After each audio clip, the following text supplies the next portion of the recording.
pessoal, boa noite. Sejam todos bem-vindos à nossa tradicional live. Hoje, um convidado super especial, o Dr. Nathan Catolino, reumatologista.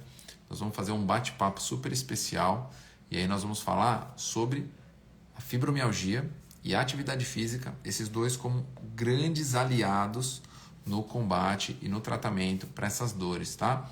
Então vou fazer um bate-papo super especial, ó. Já tô esperando o pessoal entrar, tô mandando os aviõezinhos, já vou chamar o Dr. Nathan. Fica de olho aí, galera, para entrar com tudo.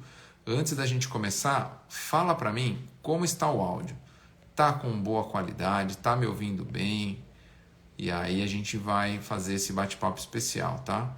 Já vou chamar o Dr. Nathan, tenho certeza que ele vai chegar aqui com tudo, dando um monte de informação legal, trazendo muitos dados aqui que vai botar uma luz na cabeça de vocês, principalmente para aquelas pessoas que sofrem com fibromialgia.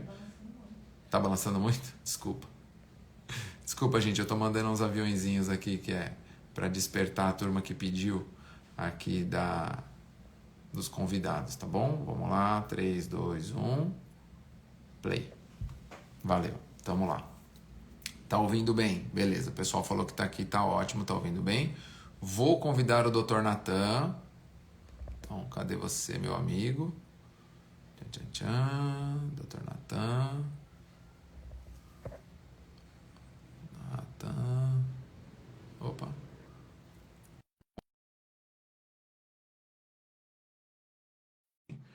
Fala, pessoal, tá chegando aí. Sejam bem-vindos, quem tá com a gente. O Dr. Nathan já recebeu o convite, tá entrando agora. É isso aí, vamos embora. Vamos começar. Hoje a gente vai falar sobre fibromialgia. Felipe, eu já ouvi falar. O que é fibromialgia? Fibromialgia é uma síndrome crônica de dor não inflamatória. Então, hora pega o pescoço, hora pega o braço, hora pega o pé, hora pega a boca, os dentes, dor de cabeça, hora você não tem nada, hora a dor é num lado só do corpo. É isso mesmo. Então, assim, é uma dor difusa, não é uma dor com uma explicação, né? Não tem, assim, um sintoma específico, por isso que é chamado de síndrome, tá? Então, tem vários fatores que levam à fibromialgia. Então, se você sofre com essas dores que você não sabe o que é, provavelmente é uma fibromialgia. Mas aí você pode estar se perguntando, Felipe, qual é o exame? Opa, o doutor Nathan não está conseguindo participar, vou chamar de novo. Felipe, qual é o melhor exame para eu detectar a fibromialgia? O doutor Nathan vai responder para vocês, tá bom? Que quem pede exame é o médico. E aí ele vai dar umas informações bem legais, tá? Então, se vocês têm alguma pergunta, quer mandar, manda a perguntinha aqui. Ele já tá para entrar aqui com a gente. Já estou aguardando, ó. O pessoal tá chegando aqui. Doutor Nathan, pede para mim o pedido de entrar, porque eu tô te mandando convite e não tá dando certo. Vê se você consegue. Então, para quem quer anotar tudo, pega o seu caderninho, pega a sua garrafinha de água. Eu tô com o meu copinho pronto aqui, ó. Essa aula vai ter muito conteúdo importante, tá bom? Ele vai falar de marcador, vai falar de exame. Quer anotar e pedir para o seu reumatologista? Doutor, pede esse exame aqui para mim que pode ser que o senhor me ajude a identificar. Então, já pega a canetinha lá que é legal. Legal. Fala para mim, ó, ele não está conseguindo participar. Quem está entrando agora, escreve para mim de que cidade que vocês estão falando, tá? Eu estou aqui em São Paulo, eu estou em São Caetano do Sul. O Dr. Nathan, ele está em Curitiba. Ó, a ferramenta da internet é uma maravilha. Vou mandar de novo para você, meu amigo.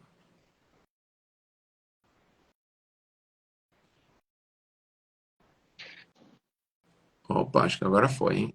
Agora foi. Agora você entrou aqui, hein, comigo. Olá! Entrei, não estou te vendo, mas entrei. Opa, tô te vendo bem. Ué, É, tô te vendo muito bem. Tá de camisa de lista. sério? É. Eu não estou te vendo, eu só estou me vendo. É mesmo? Caramba! Aham, consigo ver o chat, consigo ver tudo e essa tela aqui para mim fica preta. Ué, quer entrar e sair de novo? Quer sair e entrar de novo? Vou tentar, vamos ver se dá Tenta, tenta, certo. tenta. Vê se eu vou te mandar o convite. Uhum. Tá bom. Ó, tem gente aqui de São Tiago, Biguaçu, Santa Catarina, São Tiago, Minas Gerais. Car... Eita, não conheço essa palavra. Carçonola, Minas Gerais. Ah, que mais? Bahia. Ah, agora foi. Tá me vendo? Não, mas tudo bem, Ih, eu vou sempre ver. não, vai lá, vai lá, vai lá. Vamos de novo. Pede você o convite para entrar, então. Vê se você consegue. Vamos Tá tentar. bom. Gente do Rio de Janeiro, São Paulo, Rio de Janeiro, a Luzia. Boa noite, Josefina. A Carmen pediu para participar. Carmen, hoje a live não é com você. Falem do lupus. Outro dia, tá bom, Valéria? Juro que eu falo. É que hoje a gente vai falar da fibromialgia. Beijo para Salvador. Tem uma grande aluna aí em Salvador, a Jamile. Aceitei o doutor Natan. Vamos ver. Espírito Santo, Vitória. Já passei aí, já passei férias aí. Em Vitória. Belém do Pará. E agora foi. Última tentativa não deu certo. Eu vou ficar sem te ver e a gente vai conversando. Eu vou pela sua Tá voz. bom, ó. Tô te vendo super bem. O As pessoas áudio. estão vendo nós dois? É, Tá dando certo? é. Pessoal, responde para mim aqui nos comentários. Vocês estão vendo o doutor Natan? Ou só ele não está me vendo? Margarete, São Caetano do Sul. Estão te vendo normal. Se tá todo mundo vendo a gente, acho que esse é o principal, né? Beleza. Ó, já chegou uma pergunta aqui que depois, no decorrer da live, a gente vai falar.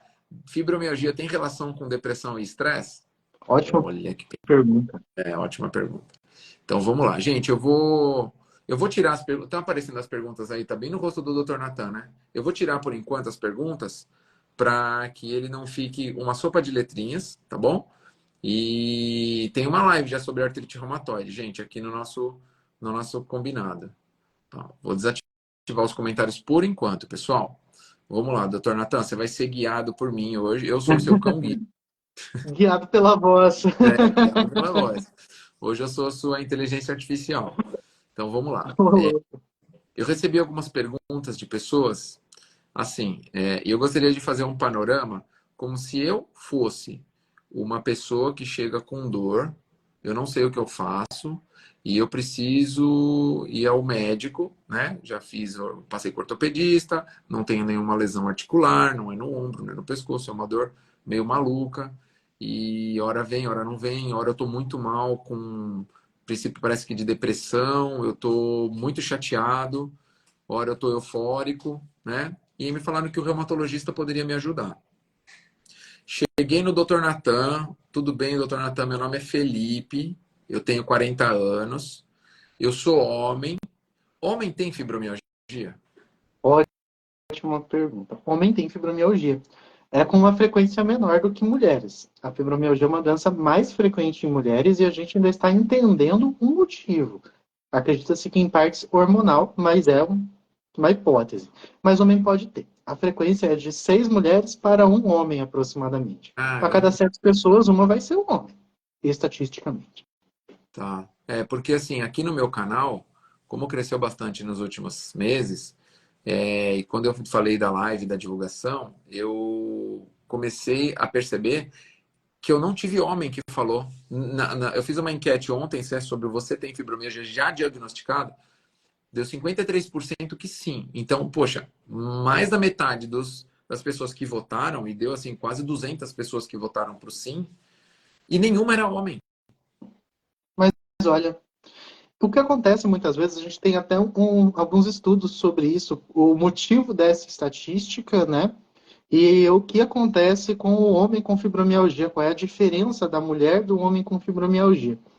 E uma das grandes razões é o que todo mundo já conhece sobre o sexo masculino, né? É uma pessoa, em geral, mais difícil de procurar atendimento e que resiste muito mais a esse atendimento. Uma outra questão é também relacionada a estigma. A figura masculina na sociedade que a gente vive, ela é vista como uma figura patriarcal, mais forte, que representa um certo poder, que hoje em dia isso está mudando, claro, mas a figura que o homem tem dentro da sociedade em muitos lugares ainda é essa, e isso afasta o homem de entender que ele tem dores e que ele pode ter uma doença e que tenha dor. A mulher poderia, mas o homem fica nessa questão que ele se coloca em um estigma dentro da sociedade e ele prefere não ir atrás e não confirmar esse diagnóstico. Tem essas duas questões. Entendi. É o machão que não vai no médico já por N fatores, já não se cuida tanto, é mais relapso mesmo o homem, né? É mais relapso, sofre bem mais, viu? Sofre Sim, bem mais. sim, sim, porque acaba vivendo com essa dor e poderia ter um tratamento, uma eficiência, algumas sugestões e poder ter uma incidência melhor. Então, não, eu não sou homem, eu sou mulher, eu sou a Maria, estou indo te procurar, tenho lá na faixa dos 40 anos e estou com dor. Tem uma faixa de idade para as mulheres, assim, olha, mulheres de tal idade a tal idade tem maior incidência ou não, pode pegar desde a adolescência até o idoso. Como que funciona? Então, Felipe, não tem uma taxa de idade que a gente diga, olha, essa idade vai acontecer e nessa idade não. Qualquer idade a pessoa pode desenvolver fibromialgia, mas ela é mais frequente naquela média idade entre os 30 e 50 anos de início para desenvolvimento. Mas hoje a gente estuda muito, mesmo nessas pessoas que tiveram o diagnóstico entre os 30 e 50 anos, se esses sintomas já não se desenvolveram antes. E eu acredito que nos próximos anos nós teremos estatísticas mostrando que é uma doença que começa mais cedo. Entendi. Principalmente para a mulher, se está ligado à questão hormonal, desde a Espera-se que adolescência, também. desenvolva antes. É, Exatamente. entendi. Então, aquelas meninas com aquelas cólicas, aquele processo maluco, menstrual, aquelas. Bom, enfim, o que a gente conhece das mulheres que sofrem, pode estar ligado, então, à fibromialgia, aquela sensibilidade extrema. Exatamente. O que se percebe é que as pessoas que têm hoje fibromialgia sempre tiveram uma sensibilidade aumentada ou alguma síndrome de hipersensibilidade dolorosa de algum jeito. A gente entende a fibromialgia como um aumento da sensibilidade dolorosa, uma síndrome de amplificação dolorosa para dor músculo-esquelética. Porém, a gente tem outras síndromes de amplificação dolorosa. Síndrome do intestino irritável, em que a pessoa tem muita dor abdominal. A endometriose, por si só, não é uma síndrome de amplificação dolorosa, mas ela gera muita dor pélvica, e a dor pélvica crônica é uma síndrome de amplificação dolorosa. Bexiga dolorosa, que por algumas pessoas também é conhecida como cistite intersticial, mas o nome mais adequado é síndrome da bexiga dolorosa, enxaqueca, né? Então a gente tem muitas síndromes de amplificação dolorosa que não são musculoesqueléticas, mas que costumam se associar com a fibromialgia. E às vezes uma pessoa dessas esteve com uma síndrome dessas lá desde a adolescência e desenvolveu dor musculoesquelética no meio do caminho. Entendi. Interessante. Então, isso já pode vir como um lastro, como uma bagagem que essa pessoa vem tendo, e ela vai se intensificando perto dos 30 aos 50, mas ela já tinha Exatamente. esse incômodo, e aí ela começa te contando, então. Então, o primeiro contato com você é meio que uma anamnese. Então, me conta de você no passado. É mais ou menos isso? Eu sempre pergunto, né? Desde quando você sente dores? Como era, né? Na adolescência, né? No começo da idade adulta? Muitas pessoas costumam dizer que durante a adolescência tinha dores inexplicáveis, mas que isso tem ali um período de latência ali entre esse período em que as dores aconteciam, mais crises mais espaçadas e que depois vai desenvolvendo até chegar no ponto em que a gente chama de fibromialgia, que é quando a dor dura mais de 3 meses e que tem essa característica mais difusa. Mas o que a gente percebe é que já existia algum sinal. Em outras pessoas já é diferente. A gente tinha o diagnóstico de fibromialgia desde a adolescência com o diagnóstico de fibromialgia, sabe? Com a síndrome completíssima. E Ah, existem alguns estudos diferenciando as características da fibromialgia que iniciou em adolescentes e a que iniciou na idade adulta. O que muda? Né? E a gente está aprendendo sobre isso hoje, né? interessante. Então, vamos seguir no meu atendimento com o Dr. Natan. Estou lá, sou a Maria, estou com essa sensibilidade de dor. Então, aí você vai perguntar do meu histórico. Maria, você na adolescência, o que que você passava? Como que você sentia? Né? Mais ou menos isso que eu estou entendendo, né? E o que que eu estou sentindo hoje? É isso que eu. Então, assim, só eu relatando é uma forma de diagnóstico? Ou você vai pedir algum exame? Existe algum exame para fibromialgia? O pessoal já me perguntou, eu falei, eu não vou falar. Quem vai explicar é o doutor. Não, é melhor a gente conversar agora sobre isso mesmo. Supondo que você, Maria, tenha chegado com essas queixas de dores no corpo. Por mais que a gente suspeite, olha, isso tem cara de fibromialgia, né? A dor no corpo difusa há mais de 3 meses, associadas a esses outros fatores que você até comentou, né? Muitas vezes estresse, até uma certa depressão, às vezes associada, alterações de sono, né? Alterações até cognitivas, esquece uma coisa ou outra, muda a atenção, dificuldade para iniciar o dia, às vezes até uma certa rigidez. Você percebe tudo isso e fala, poxa, isso não tem cara de fibromialgia, né? Porém, a gente tem outras síndromes clínicas que simulam esse tipo de sintoma e que a fibromialgia repete o delas. Algumas infecções crônicas por vírus de HIV, hepatite C, algumas doenças autoimunes, como a artrite reumatoide, algumas espondiloartrites, artrite psoriásica, doenças metabólicas, como o próprio hipotireoidismo, alguma deficiência vitamínica, deficiência de vitamina B12 pode causar sintomas semelhantes. Então, é importante que a gente avalie se não tem outra coisa que explique esses sintomas. Não que fibromialgia seja um diagnóstico de exclusão, mas se a gente não tem certeza que não seja outra coisa, a gente tem que, antes de confirmar a fibromialgia, confirmar se a gente não tem os diagnósticos secundários ali. A pessoa pode ter, por exemplo, uma doença autoimune e fibromialgia, ou hipotiroidismo e fibromialgia, mas esse momento inicial de fazer o diagnóstico, ele tem que ter uma visão mais abrangente do quadro. Entendi. Então você vai pedir uma bateria de exames com alguns marcadores para doença autoimune, para algumas doenças reumáticas, para algumas doenças intestinais, né? Para ver se são essas doenças associadas à fibromialgia ou se elas estão totalmente excluídas para eu fechar o diagnóstico na fibromialgia. É isso? Exatamente. E algumas vezes a gente nem confirma a fibromialgia nesse momento. Porque se a gente tiver uma suspeita, por exemplo, eu suspeito que você tenha artrite, né? O que me garante que os sintomas de dor mais espalhada agora não sejam unicamente da artrite. Então, eu preciso tratar a artrite, ver o que melhora ali para ver o que fica. Se existe uma sensibilidade dolorosa além disso. É difícil a gente confirmar a fibromialgia quando a gente tem outra doença que possa causar sintomas semelhantes a ela. E essa é a razão da gente buscar, porque a fibromialgia a gente não vai conseguir confirmar com nenhum exame.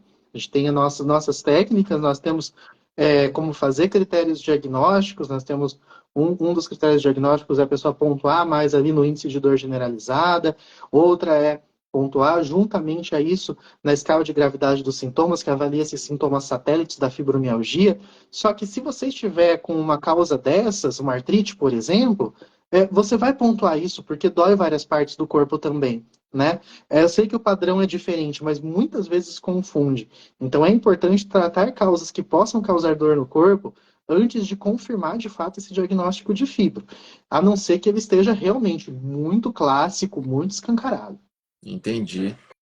E aí, uma das características da fibromialgia é levar a essa sensibilidade e essa tristeza no dia a dia. Então, estresse e depressão são sintomas que fazem parte dela. Então, se as pessoas passam a ter essa sensibilidade, aquelas coisas que agradavam antes não agradam mais, você ter vontade de ficar cada vez mais recluso, mais sozinho, isso é mais ou menos o que um dos sintomas. É um dos sintomas. Olha, 50% em estatística, né, das pessoas que estão diagnosticadas com fibromialgia, no momento do diagnóstico, já tem um diagnóstico concomitante de algum distúrbio de humor. Geralmente, ansiedade ou ansiedade e depressão, sabe? Mas os outros 50% não tem no momento do diagnóstico. Essas alterações de humor, se sentir mais ansioso ou mais estressado, ou outro tipo de labilidade emocional, pode vir devido à intensidade da dor.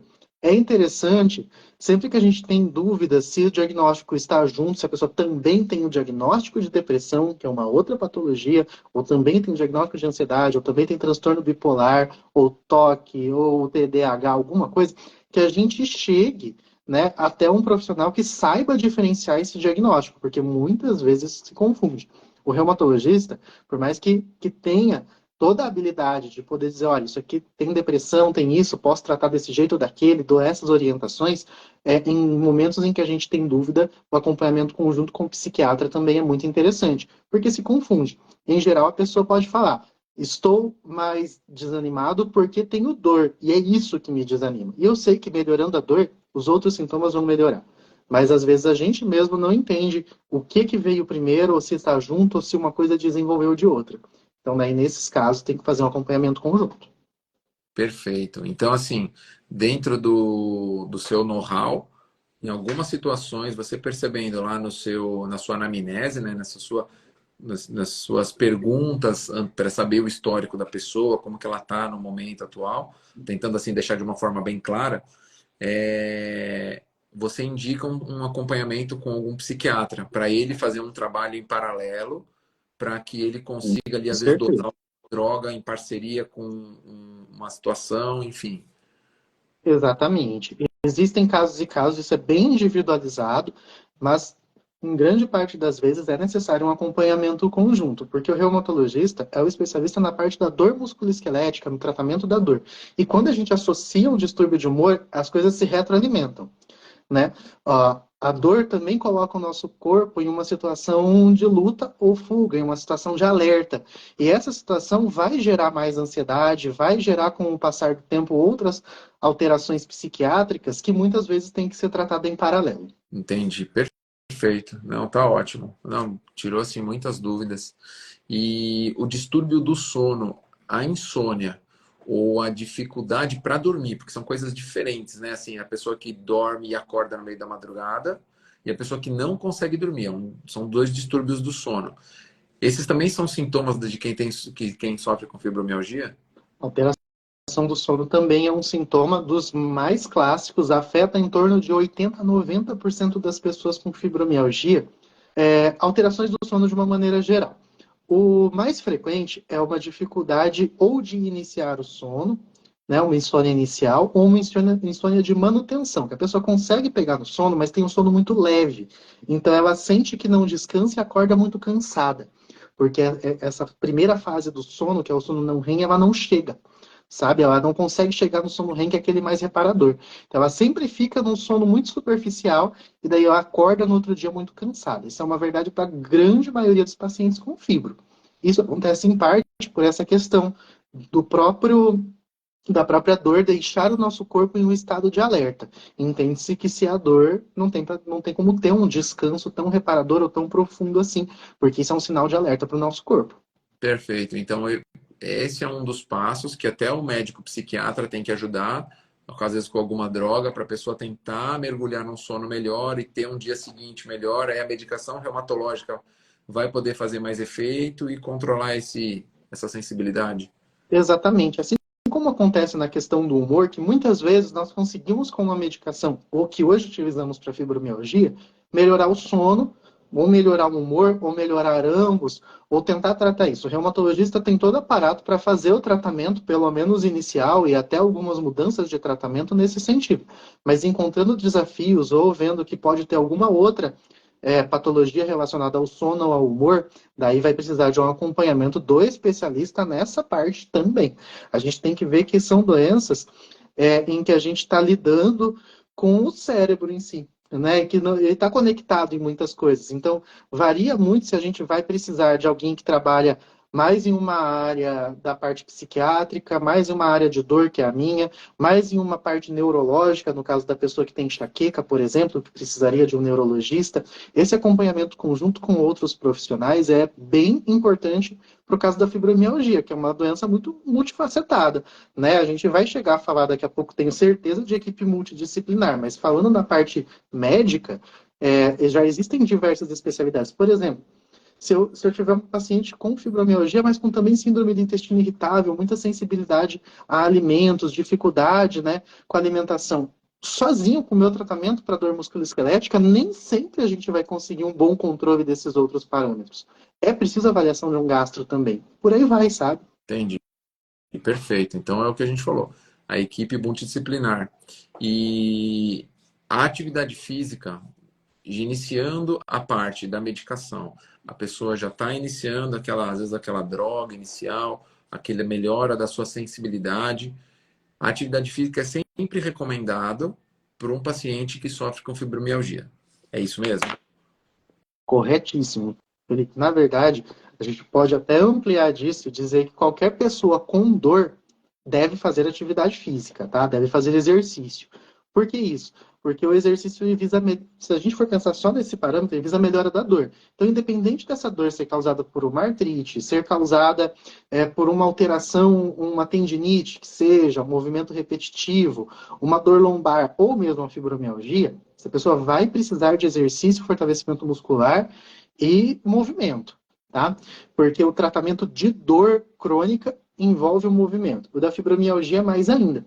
O exercício, o movimento é o que a gente tem de maior evidência, a gente tem de maior comprovação para a melhora do quadro. Então, ele vai ter que ser instituído e de preferência o quanto antes, logo no início do tratamento.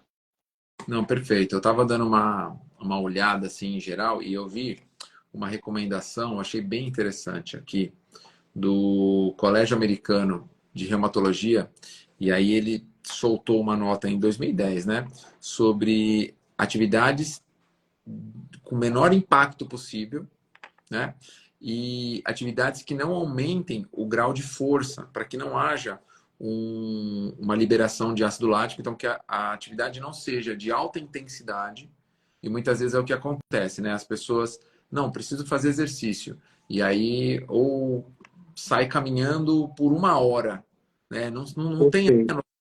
Então, assim, a atividade física é indicada, mas leve, curto tempo, e, se possível, com a orientação de um profissional, né? Para que no começo ela não tenha mais gatilho de dor. É isso mesmo?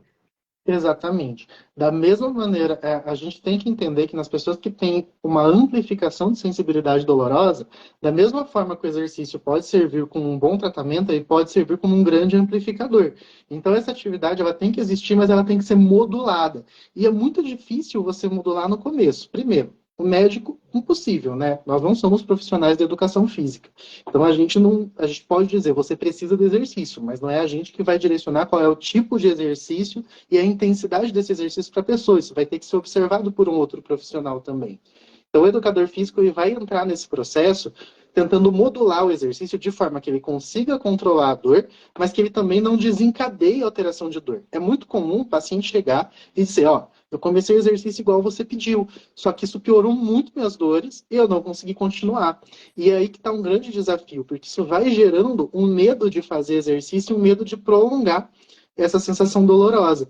Enquanto que quando você vai trazer isso um pouco mais para perto, você vai ver que foi uma caminhada muito longa, ou que foi, por exemplo, fazer musculação, pegou um treino geral e já começou com a intensidade muito alta, né? Sim. Às vezes não, mas grande parte das vezes sim. E é aí que entra, porque, por exemplo, se um paciente seu vier e disser para você assim, Felipe, eu fiz tudo o que você pediu, mas me desencadeou muita dor. Você vai falar, olha, fala com o seu reumatologista, ver se tem alguma coisa para fazer para essa crise, mas você já sabe que seu próximo treino para essa pessoa vai ser com redução de intensidade, porque você Exato. está entendendo a intensidade dela. Agora, como que ela vai fazer isso sozinha, né? Não, esse parâmetro é importante. Principalmente porque, assim, né, quando a gente fala de exercício, muitas vezes as pessoas associam o exercício à academia. E eu sempre falo Uhum. para as pessoas, gente, academia é um ambiente de exercício. Você pode se exercitar na praia, você pode fazer uma caminhada, você pode exercitar em casa, você pode fazer exercício em N lugares, num clube. A academia é um ambiente. Quando você vai para a academia, normalmente o profissional que vai te atender, ele vai ter você e mais 10, 15, 20 pessoas para te atender ao mesmo tempo, a não ser que você contrate um Sim. personal trainer, né? Então, hoje as academias que a gente chama de low cost, né, academias de baixo custo, elas estão espalhadas pelo país, com muitas máquinas e poucos profissionais. Então, você vê academias com preço muito acessível, R$ 29,90 para o primeiro mês, e, pô, isso aí é um chamariz, fala, bom, eu não vou pagar caro, eu vou pagar um valor baixo, que eu preciso fazer academia. Só que só o peso do equipamento, não estou nem falando quantos blocos você vai colocar no Uhum. equipamento, só o peso da máquina de esticar o braço, de puxar a barra em cima, já gera mais peso do que o seu próprio corpo. Então, nada melhor do que você começar a se exercitar mexendo no seu corpo. A partir do momento que você conseguir ativar o seu corpo, né, que a gente chama de biomecânica, você está com capacidade de suportar o seu peso do corpo, talvez seja a hora de você executar exercícios em máquinas. Então, não pule etapas. Não que a academia seja ruim, mas para uma pessoa com essa sensibilidade de crise, talvez não seja o mais indicado, principalmente se você não tiver orientação de um profissional. Com toda certeza. E eu sempre digo o mesmo, assim, qual é a sua melhor possibilidade? Qual que você pode fazer de melhor nesse momento? É começar de uma maneira mais leve e ter constância nisso. Porque muitas vezes você vai iniciar esse exercício e vai ter seus altos e baixos no começo, até modular isso de uma maneira melhor. E esse planejamento de, o exercício faz bem, isso é longo prazo, então isso requer persistência, requer constância. E se requer persistência e constância, vai ter que ter modulação de intensidade. E vai ter um momento que a gente vai ter sim que aumentar a intensidade para conseguir os benefícios que a gente precisa. Mas para você ter um início, não se começa com a intensidade que se planeja. Né? Isso vale para quem tem sensibilidade dolorosa, mas vale para qualquer pessoa. Né? Quem está lá erguendo um peso de 100 quilos hoje, ele não começou erguendo um peso de 100 quilos. Tá? E isso sem ter problema de dor. Imagina quando você tem sensibilidade. Esse processo é muito mais lento. E isso tem que ser respeitado. Eu gosto de trazer alguns exemplos assim do dia a dia, né? Tem algumas pessoas com dores no ombro, principalmente as mulheres, com aquela dor de abotoar o sutiã, ou de pentear o cabelo, ou de pegar uma caneca no armário em cima, uma caneca vazia, sente dor. E eu falo assim, não é porque você fez uma sessão de exercício que no dia seguinte, ou até no mesmo dia, você vai conseguir ir lá pegar a caneca sem dor. Não. E nem a medicação faz isso. Se você iniciar uma Não, medicação reumática ou reumatológica, não é do dia para a noite. Você vai demorar quanto tempo? 15 dias, 20 dias para ver, às vezes, os primeiros resultados, né? Até o organismo se acostumar com essa droga. Não é isso? exato. Né? Então, assim, eu gosto de associar isso, né, nessas atividades do dia a dia, assim, fez uma atividade, vai repetir, se puder, todo dia um pouquinho, né? É como se fosse uma droga. Então, você não vai tomar um remédio uma vez por mês, ou um remédio uma vez a cada 15 dias. O exercício Uhum. vai ser igual um remédio. Apesar dele ter situações e propostas diferentes do remédio, na atividade física, de forma terapêutica, para quem sofre com fibromialgia, ele é muito parecido com uma medicação, né? Porque vai liberar endorfina, vai liberar dopamina, vai controlar a adrenalina e noradrenalina, que é o que dá aqueles disparos de ansiedade ou de depressão, né? Vai ajudar bastante as pessoas nesse controle. Basicamente, nessa questão química, é isso mesmo, com essa função da fibromialgia? Também. A gente sabe que essa liberação de substâncias que o exercício provoca vai ajudar na melhor modulação e no melhor controle da dor. Mas existe toda essa ativação muscular que precisa ser feita, e eu sempre digo para os pacientes que é como se a gente fosse reeducar o cérebro a como sentir dor, o estímulo que deve e o estímulo que não deve. E essa modulação da sensibilidade dolorosa, ela é conseguida com treino, com movimento, com tempo. Quando você vai, por exemplo, ensinar alguém a ler, né, o nosso cérebro não sabe ler, ou não sabe, você vai aprender uma língua, né? Você vai aprender, eu vou aprender francês, vou aprender um negócio diferente. Você não vai começar, aí você vai ter que treinar o seu cérebro para se acostumar com as coisas. E para saber modular a dor também é essa situação. Você tem que pensar naquilo, você tem que entender que a musculatura não está machucada, porque a desregulação está justamente nesse processo, está provocando dor, entendendo como um alarme e trazer essa reeducação do próprio cérebro em dor, não é você dizer, não, eu sei que isso não me machuca, eu sei que isso não dói. Isso não é produtivo, isso tem que ser treinado. Psicoterapia está aí para isso, claro, mas o exercício ele vai ajudar também nesse ponto. Fora toda a liberação de substâncias, todo o aumento de circulação no corpo, toda a questão muscular que a gente tem. Tá. Então, para aquelas pessoas que têm aquela sensibilidade média alta, vamos trazer que a Maria, que está fazendo a consulta com você, tem essa sensibilidade à dor. A opção do exercício. Então, ela fala assim: não, doutor, eu não quero tomar nenhuma droga, eu vou tentar só o exercício. Também não é algo eficiente. Olha, eu não vejo como algo muito eficiente para esse início da Maria, tá? Por quê? Porque a gente está falando de coisas de longo prazo, não é? Sim. Você não vai conseguir, por mais, vamos supor assim, o treino ideal que você coloque para o seu paciente ideal. você vai ter dificuldade de fazer com que ele sinta os efeitos benéficos desse exercício dentro dos primeiros 3 meses, certo? E como que a gente vai fazer? A medicação, pelo menos em 15 a 20 dias, eu consigo algum efeito analgésico. Eu já consigo um efeito de curto prazo. Eu sei que às vezes você pensa, mas 20 dias para começar? Eu sei, mas a gente já está fazendo diagnóstico quem está há pelo menos 3 meses com dor. Então a gente já está lidando com algo que está prolongado. O exercício ele vai começar a fazer um efeito quando essa intensidade começar a aumentar. Né? Quando essa endorfina for produzida numa quantidade específica para aquela pessoa que melhora a situação, quando o corpo começar a modular melhor esses estímulos de dor, quando a noradrenalina começar a ser regulada de uma maneira mais eficiente, então não é algo para a gente pensar para daqui a 20 dias. Né? E é aí que entra a combinação de fazer o exercício e ter a medicação também. Eu gosto de falar para os meus alunos, né, aqui do canal e dos meus alunos particulares assim, Felipe, quando que eu sei que o exercício está fazendo efeito na minha vida? Aí eu falo assim para eles, quando você não fez e sentiu falta. Isso é um bom parâmetro, né? Então, Sim, assim, super. Felipe, foi feriado na quinta-feira passada, a gente não fez atividade e eu acordei e eu senti falta de fazer exercício. Eu falo, isso é ótimo. Você não fez, mas o seu corpo precisou fazer exercício. Isso é um bom parâmetro para você ter a sensibilidade de que o exercício está fazendo a diferença na sua vida. Totalmente. É a mesma situação quando a gente passa alguns dias sem medicação. Né? Você está trazendo alguma coisa que está modulando os seus neurotransmissores, você está trazendo um benefício para você. Você passa um dia sem, isso dá efeito. E de pior. E você fala, poxa, eu não posso ficar sem a medicação. Por quê? Porque o seu corpo já sentiu falta daquilo também.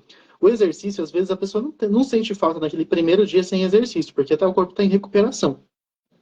Agora, se ela ficou sem um treino na semana, pode ter certeza que dias depois ela vai notar essa diferença e aí você vai poder falar com todos, olha, tá vendo como faz diferença para você fazer isso? E é aí que a gente começa a perceber, tá certíssimo essa orientação que você faz. Eu deixo para eles assim, então, tá sentindo falta do exercício? Olha, queria fazer, posso fazer um dia a mais? O que que eu faço? Eu falo, faz uma caminhada, faz uma atividade de alongamento, faz. É ótimo. Se o seu corpo está pedindo, faça. Agora, só dosar para que você não exagere, né? Eu tenho algumas perguntas aqui que eu acho interessante para a gente abrir aqui. Eu até pedi para o pessoal mandar aqui nas caixinhas de pergunta. Eita, falou que não há perguntas? Tinha aberto aqui. Então, vou voltar aos comentários aqui, porque tinha um monte de perguntas aqui. Vamos lá. Uma pessoa falou para falar de artrite reumatoide. Eu falei que a gente já tinha. Gente, quem quiser falar e mandar pergunta, ó. Então, fibromialgia tem ligação com. Cadê você? Fibromialgia tem ligação com estresse e depressão? A gente respondeu, né? Super. Tá. Artrite reumatoide. Minha reumato disse que eu não tenho. Que ótimo. Graças a Deus. Bom, tô aberto para perguntas, tá, gente? Manda pergunta aí. Ué, para mim tá aparecendo aqui, eu tô abrindo e não tá aparecendo. Tudo bem. Uma amiga minha, uma aluna aqui, seguidora do canal, me mandou uma pergunta hoje, eu vou até falar a pergunta dela. Ela falou assim, Felipe, eu tenho todos esses sintomas, mas eu ainda não fui meu reumatologista, por isso que eu estava falando da Maria, eu criei esse estereótipo. Então, que é o exame que eu vou no reumatologista que eu tenho que pedir para ele fazer. Então, pelo que eu entendi, não existe exame de fibromialgia. É isso? Não existe exame que detecte fibromialgia. É um diagnóstico que a gente faz com base nos sintomas, com base na síndrome clínica que a pessoa está tendo, no conjunto de sintomas que se tem, com base no que ela está vivendo, no que a gente percebe, no que a gente pode examinar se a consulta for presencial. Esse é o conjunto de coisas que a gente pode usar para esse diagnóstico de fibromialgia. Até hoje, a gente não conseguiu identificar um exame que mostre a presença de fibromialgia. Por isso, não tem o que ser dosado ou uma imagem que demonstre que aquilo está alterado. A gente tem que lembrar sempre que é uma alteração de amplificação da sensibilidade à dor. Então, ela não está naquele lugar em que a dor está sentida, ela está na amplificação, no conjunto de vias que chegam até o cérebro e aonde o cérebro interpreta a dor. Então, é muito difícil achar um marcador para isso, embora a gente já tenha algumas tecnologias em andamento. Tá. Então a gente pode falar que seria uma questão neurológica? Esse centro que Olha, fica não. que é o disparador dos gatilhos? Exatamente. É uma questão neurológica, ela está naquele ponto em que a gente tem a interpretação do estímulo doloroso no cérebro. Existem alterações periféricas também, tá? Lá onde a dor começa a ser sentida nos nossos receptores periféricos de dor. Então, não é correto dizer que é exclusivamente o sistema nervoso central. Mas a principal alteração está no sistema nervoso central. E é lá que provavelmente a gente encontre mais alterações de marcadores. Tá? Então, assim, eu estou vendo algumas perguntas, pessoas que apareceram aqui falaram que tem lúpus. A chance da pessoa ter doença autoimune é uma grande chance dela trazer junto com essa doença autoimune a fibromialgia, não tem ligação, ou quem tem fibromialgia tem doença autoimune, não tem uma relação com a outra. Então, a relação está muito mais no fato da pessoa que tem doença autoimune do sistema músculo-esquelético, lúpus, artrite reumatoide, espondilite, né, ou qualquer outra espondiloartrite. Essa pessoa tem diversos motivos para ter dor crônica de origem inflamatória. E isso sensibiliza mais facilmente o sistema nervoso central. Então, as pessoas que têm doença autoimune ou autoinflamatória, elas têm maior chance de desenvolver fibromialgia. Agora, a pessoa que tem fibromialgia, ela não apresenta mais chance de ter uma doença autoimune ou outra coisa devido à presença de fibra. A relação inversa não é verdadeira. Ah, Muitas pessoas com fibra acabam desenvolvendo algum problema autoimune ou inflamatório, mas a grande maioria não. Ela fica com a fibra e apenas essa alteração.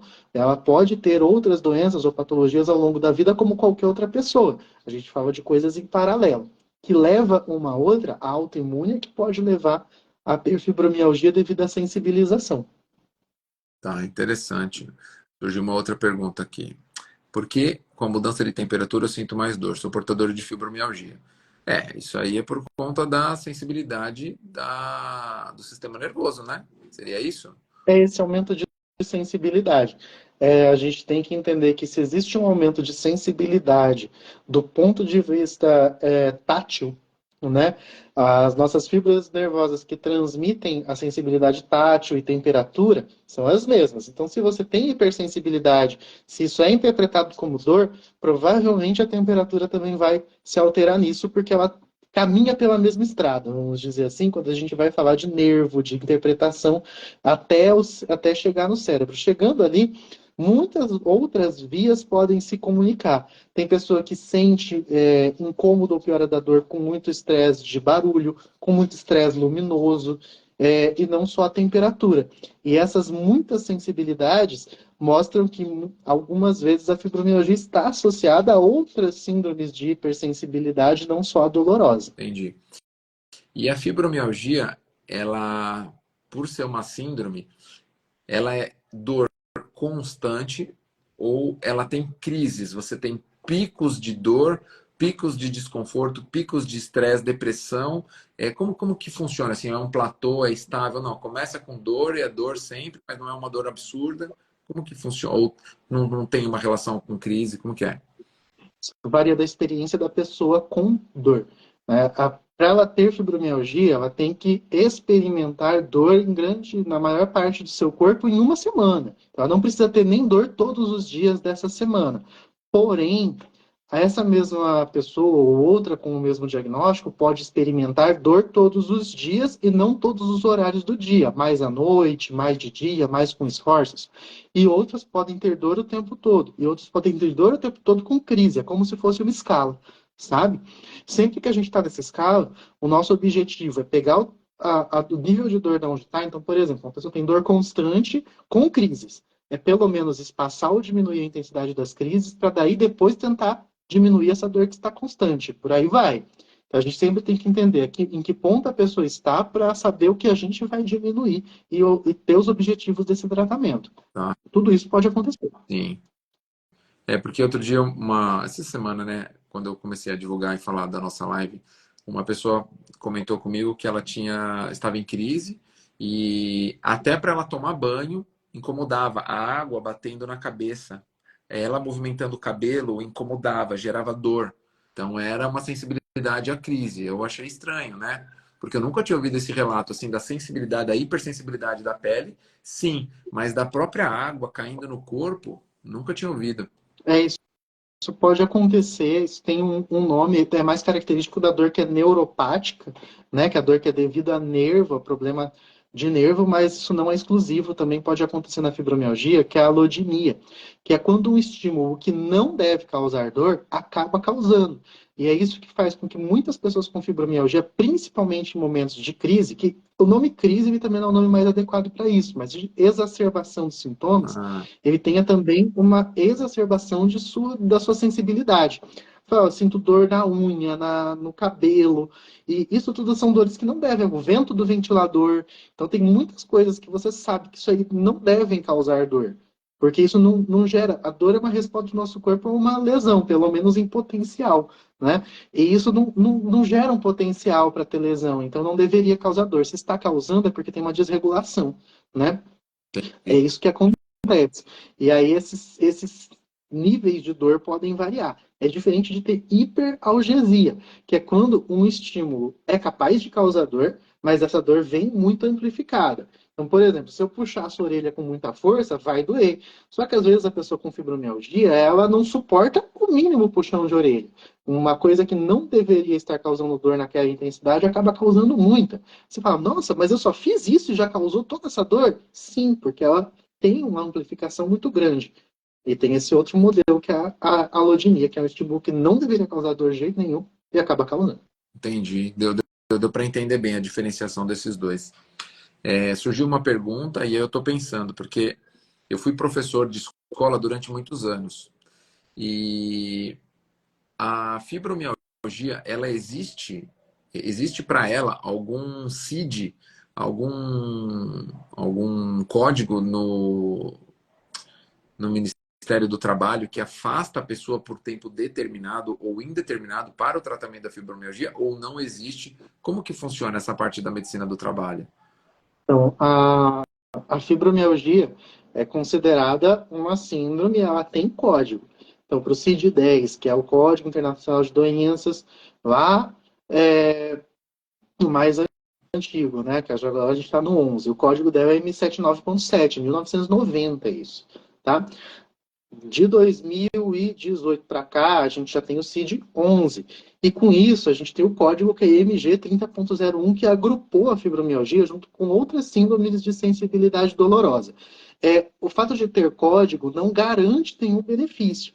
Na verdade, quando a gente tem a relação de benefício trabalhista com doença, não é o CID que define o benefício, mas sim a incapacidade determinada que a pessoa tem. E aí a gente já entra em um outro critério, que é a definição de capacidade, a definição de deficiência, a definição de possibilidade ou não temporária para aquele trabalho, porque isso vai cair em outros parâmetros que a medicina do trabalho avalia, e que hoje ainda gera muitos problemas. O fato de você ter fibromialgia, ele não te classifica como uma pessoa que seja necessário afastar ou que seja necessário aposentar.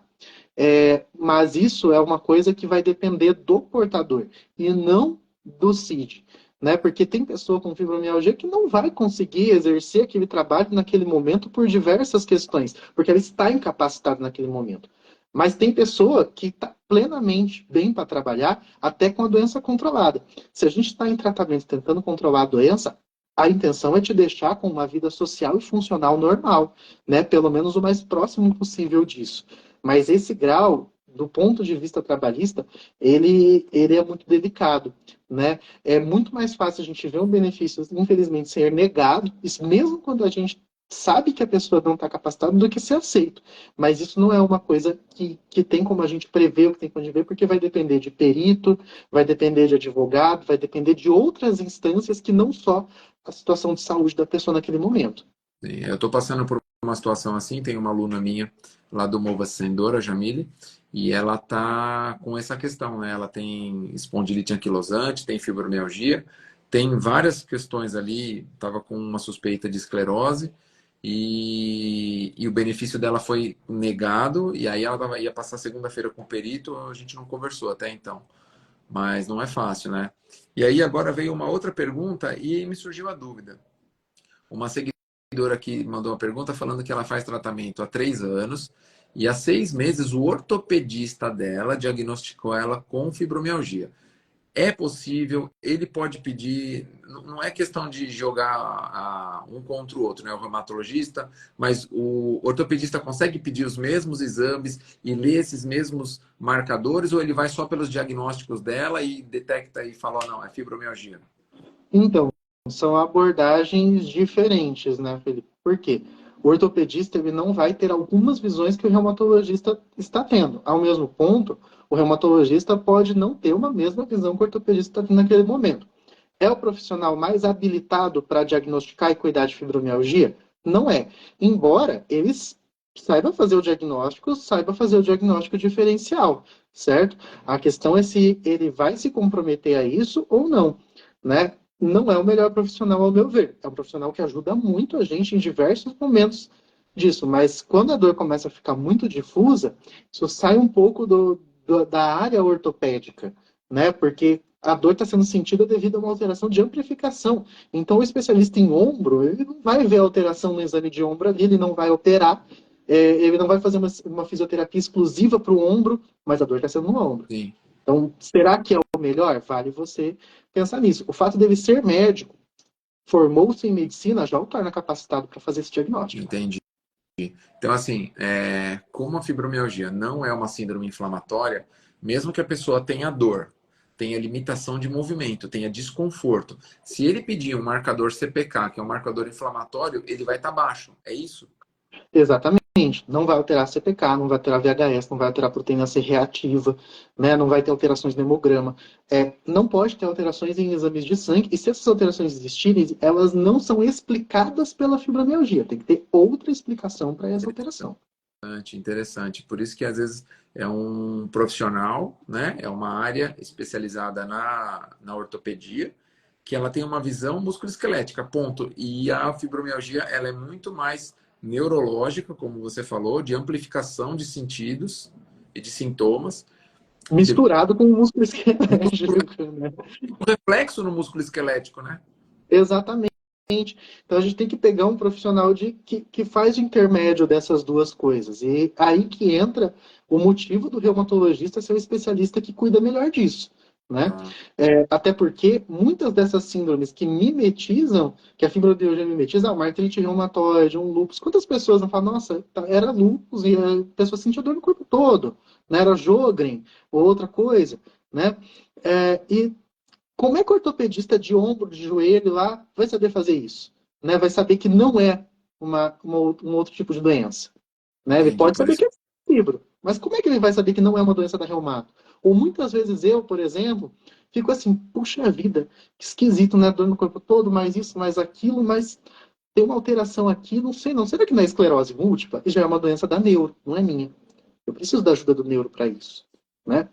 Aí já vamos lá. Ou será que não é alguma outra doença neurológica de nervo periférico, né? Algum outro tipo de doença desmielinizante, alguma coisa? Tem que precisar do neuro para isso. Né? Mas Entendi. será que o neuro vai saber que não é um lúpus? Aí que tá essa questão. Isso que Né? essa troca de figurinha entre Essa as troca de áreas. figurinha. Né? A gente tem que ver com o colega, tem que conversar junto. Mando, ó, quantas vezes, né? Não mando pro neuro, aí mando lá um WhatsApp, ó, tal paciente pedir para consultar contigo, porque eu quero saber se não é isso, não é aquilo, depois você me dá um feedback, ou dou, depois ele passa, olha, viva essa paciente, eu acho que é fibra mesmo, da minha parte parece não ter nada, e fica assim, sabe? Essa visão, ela é muito importante. A pessoa com fibromialgia, tem alguns estudos mostrando que ela faz 5 vezes mais consulta médica do que uma pessoa sem. Então, e de fato, se está fazendo consulta é porque precisa, né? Sim, sim. Não é porque ela gosta, né? Porque ela está indo Não, atrás. ninguém vai no médico só porque gosta de médico, viu? Não aguenta. Dá pra você fazer isso um tempo, mas não aguenta. Não tem como fingir isso. Sim, sim. Uma pessoa perguntou aqui assim, se a dor articular é uma dor difusa. Explica pra gente esse termo dor difusa, o que seria? Perfeito. Dor difusa é aquela dor que fica muito chato, parece dicionário falando, né? Mas é aquela dor que não é localizada, né? Muito, quando você diz assim, a dor é aqui, isso é uma dor localizada. Agora, quando você diz que é nessa região, ela é difusa, porque ela é regional, ela não pega, né, um ponto em que você pode dizer, é só aqui ou é só daqui para cá. né? Que você consegue localizar. Não conseguiu localizar, parece meio perdida, ela é difusa. Agora, difusa e generalizada, em que ela não está necessariamente aqui, aqui, no dia seguinte ela está aqui, daqui um dia você está com dor na perna, depois é nessa faixa abdominal e não sei o quê, aí já é uma dor generalizada, porque ela envolve, se a gente dividir o corpo em 4 quadrantes, ela pega os 4 quadrantes na questão de poucos dias. Sim, não, perfeito. Eu perguntei porque, como a gente falou muito desse termo dor difusa, e aí surgiu perguntando se dor articular é difusa. Não, dor articular é uma coisa e ela pode ser difusa, né? Exatamente. Dor articular é uma dor. Só de você falar que ela é articular, você já está localizando ela. É uma dor do punho. Ela não é difusa, ela está no punho. Ela vai pegar a região do punho, Sim. mas ela está localizada, né? Agora, você fala, dor no punho, corre para cá e vê. Opa, tá muito difuso isso já, né? Já espalhou demais. Não, perfeito. Doutor Natan, ó, mas tem se eu subir aqui, eu vou ter umas 1000 perguntas, ó. Nossa, mas tá demais aqui, ó. Mas, ó, nós estamos chegando a perto de 1 hora já de atividade. Ó, a Tati Ribeiro falou para mim assim, ó, o perito nem quis ver o laudo de fibromialgia. Olha que triste isso, né? Isso, infelizmente, a gente não tem poder daqui, né? E não. Como resolver essa questão? Porque eu acho absurdo. Eu só ir para uma perícia e o perito não leu o laudo, por exemplo. Poxa, eu faço um laudo aqui de 2 páginas, geralmente. 1, 2 páginas explica no quadro do meu paciente. Saber que o perito não leu, para mim, é muito decepcionante. Imagino para o paciente. Imagina. E aqui a Marília Parra falou assim, Marili Parra, que ela demorou 3 anos esperando a fila no SUS para passar com o reumatologista. Imagina. Outro problema, né? Quem sabe agora, tornando o acompanhamento da fibromialgia uma questão legal, né? Não seja mais fácil esse acompanhamento. Embora a minha impressão de adaptação que o SUS vai fazer a isso, por questão de saúde pública, devido à quantidade de pessoas, né, 2,5 a 5% da população, seja adequar o médico da saúde, né, o generalista, a tratar a fibromialgia até que ela seja mais refratária, mas pelo menos saber o tratamento inicial. Mas isso é uma questão que o SUS tem que fornecer, sim, o tratamento. Não necessariamente o reumatologista, mas na dúvida do clínico geral sobre esse tratamento, o SUS tem que passar um nível à frente. Entendi. Então, assim, ó, você que é um grande conhecedor da fibromialgia, você tem o consultório e você está em Curitiba. Isso mesmo. Você faz um atendimento online, as pessoas que quiserem entrar em contato, pô, eu adorei o Dr. Natan, eu quero que ele me peça, eu consigo, eu, Maria, aqui em São Caetano, em São Paulo, posso ser sua paciente mesmo a quanto? Uns 800 quilômetros de distância que nós estamos um do outro? Pode até estando numa distância maior também. Eu faço atendimento online também, especialmente para fibromialgia. Esse atendimento ele é muito eficaz, porque é uma doença que a gente sabe que a dor está difusa, então eu sei que também palpando, mas e o exame físico? Varia muito mais de uma questão de exame físico, visto que o diagnóstico ele não depende necessariamente de palpação de pontos em exame físico, depende muito mais de outras questões, né? E o acompanhamento também. Prescrição também é super possível fazer. A gente consegue hoje diagnosticar, acompanhar e tratar diversas doenças reumatológicas, praticamente a maioria delas ali, em consulta online. Então, eu fico disponível para isso também. Tá. Como que eu faço para ser sua paciente? Perfeito. Ali no meu perfil, na bio do perfil, onde está escrito, Natan, tem um link que é o do site. Né? No site vai ter lá as informações e um botão para conversar com a Jo, que é minha secretária. Mas também dá para pegar o meu perfil ali e mandar mensagem para mim, Natan. Me passa aí o número da secretária e eu passo. E, ó, gente, ó, aqui, ó, onde está o meu dedinho aqui em cima, onde está o nome da live, a fibromialgia, quando você clicar aqui, vai aparecer o meu nome e o nome do Dr. Natan, tá bom? Se você está vindo do perfil do Dr. Natan, se quiser me seguir, eu tenho um programa de exercícios, tá? Eu Inicialmente estou são no 20 grupo lá, né?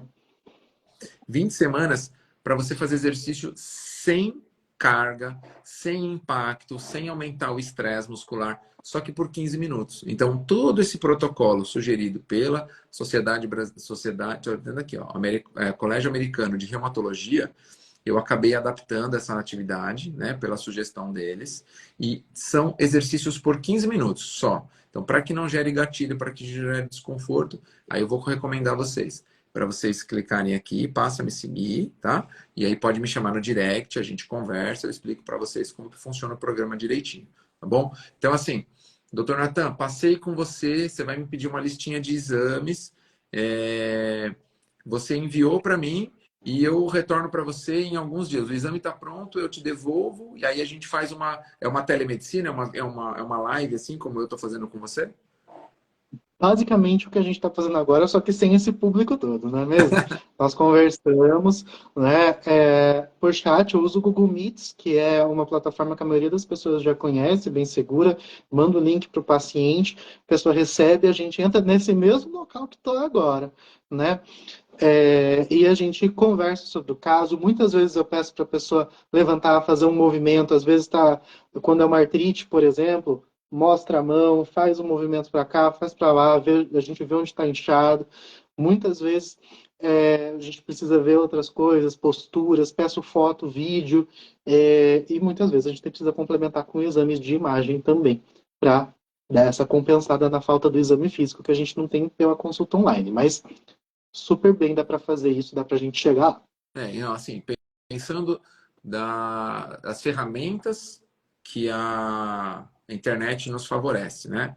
Estreitando profissionais e pessoas de ótimo calibre, de ótima capacidade, sendo que você às vezes tem que esperar 3 anos para passar com a consulta no SUS, vale a pena você fazer um investimento, passar com um profissional que você já tem conhecimento, que você tem confiança, isso é importante, né? Uma vez um médico falou para mim assim: você, você gosta de comer pão? Aí eu falei: eu gosto de pãozinho, aqui a gente chama de pão francês, né? Aí eu falei: assim, o melhor pão francês é da padaria do lado da sua casa? Aí eu falei: não. Ele falou: você anda alguns para pão francês? Eu falei: ando. Ele falou: escolher o médico é igual. Você não vai no médico que é mais perto, você vai no médico que é o melhor e da sua confiança. Eu falei: perfeita abordagem. Porque eu tinha feito uma besteira, tá? Eu tinha feito uma papagaiada e eu fui atendido de forma ruim por um médico, né? E eu falei: nossa, doutor, é verdade. Eu devia ter ido no melhor, no que eu confio, e não no mais perto e mais rápido. Então, pensar assim, né, da medicina, dos profissionais que vão tratar da sua saúde, que é o nosso bem mais valioso, né? A nossa saúde. Não, eu penso da mesma maneira. É só se você pensar assim. Muitas vezes é aquele barato que sai caro, na verdade, né? A pessoa com fibromialgia, só até ter o diagnóstico, ela já vai passar ali por diversos médicos. E você pensa o quanto de investimento foi nisso, o quanto de tempo perdido foi nisso, né? Se você já está aqui, algum interesse na área, provavelmente você tem. Né? A pessoa que está assistindo isso, ela já tem alguma dor, ela já desconfia que tem alguma coisa, ou conhece alguém que tem dores no corpo. E aí você pensa, quantas vezes você vai passar por um, para o outro, até você ter alguma visão mais direta sobre o seu caso. Pode demorar, pode ser perder. Muitas vezes não é só a questão do perder o dinheiro, né? Mas do perder tempo. Né? Aquele tempo que você tem, uma orientação, uma dedicação para aquilo, para ver você não tem que melhorar rápido. Né? A gente está falando assim, estamos no final do ano, né? 2023. Para você estar bem no final de 2024, você vai precisar começar esse tratamento logo. Né? Sim. Porque a gente está pensando em longo prazo. Você vai passar um programa de algumas semanas de exercício. Né? Vamos supor, a pessoa vem comigo, ó, vai lá, faz exercício com o Felipe, começa essas medicações. Se precisar de psicoterapia, vamos fazer psicoterapia também, daí vai ter que ver isso aqui, vai ter que ver aquilo lá. Até organizar isso, quanto tempo você acha que vai? Não, vai ter. Se Vai você falou ter. que né, a medicação vai demorar 20 dias para fazer efeito, a atividade física vai demorar 3 meses, 90 dias para fazer efeito, a gente já está falando de 90 dias, já está falando de um trimestre. O ano tem 4. Né? Basicamente é. Pensa só. Então é isso aí. Esse é o investimento que você vai fazer na sua saúde. Algumas pessoas aqui, suas pacientes, passaram a me seguir, outros meus seguidores Eu sempre passaram a te recomendo. seguir. E aí, muitas pessoas falaram: doutor Natan, você é muito humanizado, muito obrigado. E é por isso que eu gosto de trazer você aqui, doutor Natan. Porque você explica, eu falo para as pessoas assim, né? Eu gosto do doutor Natan porque ele fala como se ele estivesse explicando para minha avó. Porque ele é É porque ele é cauteloso, ele explica de uma forma simples o complexo. Isso que é Uhum. importante. Porque senão, se a gente começar a usar linguagem técnica, quem está nos assistindo não vai entender nada. Então, o Não é o objetivo é fazer com... objetivo. Deixa a linguagem técnica para o Congresso, né? Exato. Aí lá você pode usar um monte de terminologia, números, especificações. Para o nosso bate-papo aqui, para o nosso público que está nos assistindo nessa nossa roda de conversa, tem que ser um bate-papo agradável, que as pessoas entendam. Senão eles vão entrar, ouvir meia dúzia de palavras e falar, não estou entendendo nada, vou sair. Exatamente. Legal, doutor Natan. Queria agradecer a sua presença novamente. Vamos marcar uma próxima, tá? Que não seja tão longa, porque a gente já. Talvez agora já na Mas metade. vamos sim, eu agradeço muito, muito mesmo o convite. É sempre bom falar contigo. Até demoramos para conseguir Verdade. achar uma data que a gente consiga ali os dois ter a disponibilidade, mas isso é um bom sinal também, não é mesmo? E a gente poderia marcar uma próxima até para falar ou de fibro, ou às vezes trazer a opinião de um paciente que a gente tem em comum, né? Ou até falar de artrite, que foi uma coisa que pediram aí, né? Sim, sim. Vamos falar de artrite. Eu até dei um exemplo para uma aluna, né, esses dias, que ela falou que ela tem artrose, né? Ela falou, mas engraçado, Felipe, o meu joelho que tem um grau de artrose maior é o que menos dói. O joelho que tem menos artrose é o que mais dói. Aí eu falei, porque não é a artrose que dói, Exatamente. né? É a artrite, é a inflamação do joelho e não a diminuição da cartilagem. Às vezes não é aquele lá que dói. É, Aí ela existe falou, nossa, uma diferença entre o radiográfico e o clínico quando a gente vai falar de artrose, né? sim, sim. Não, muito legal. Vamos marcar a próxima para a gente falar de doenças autoimunes, de vários tipos de doenças. Uma pessoa pediu para falar de lúpus, né? Tem sido cada vez mais diagnosticada. Super, super. Muito interessante. Eu tenho algumas alunas com lupus e a gente vai fazer essa abordagem. Então, novamente agradecendo você, a sua presença, toda a sua empatia e toda a sua didática de uma forma muito legal, ajudando as pessoas a compreender melhor a fibromialgia e a importância da atividade física e do controle da medicina. Aí. Obrigado, doutor Natan. Obrigadão pelo convite. Valeu, um abraço, fica com Deus e um bom final de ano. Para você também. Tchau, tchau, Valeu, gente. tchau, tchau.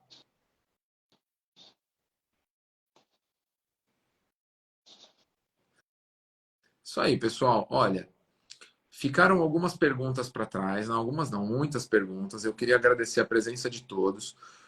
Difícil escolher as perguntas, tá bom? Porque, gente, são muitas perguntas mesmo, tá?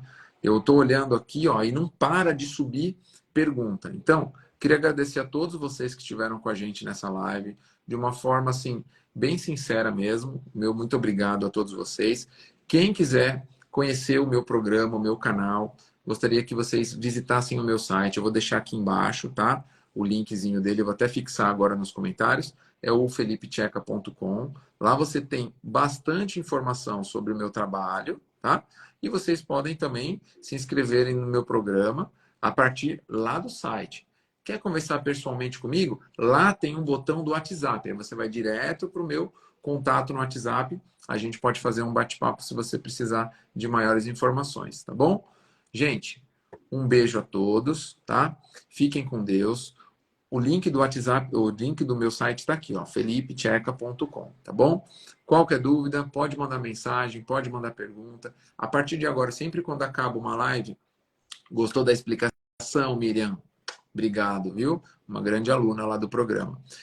Sempre que encerra uma live, eu dou entrada em vários alunos que acabam vindo, né, se tornando alunos, vindo da live, querendo fazer atividade ou tendo dúvida, quer saber como que funciona o programa, como que eu posso ajudar, tá bom? Então, a partir de agora, estou ajudando as pessoas nesse bate-papo lá no meu WhatsApp, tá bom? Então, quer falar comigo no WhatsApp? Clica no site, entra lá no meu site, felipecheca.com. Lá você vai direto, tem a opção, tá com dúvida, chama no WhatsApp, eu converso com vocês a partir de agora. Um beijo a todos, fiquem com Deus. Tchau, Rosália. Tchau, meninas. Fiquem com Deus e precisou, me chama no WhatsApp. Até lá.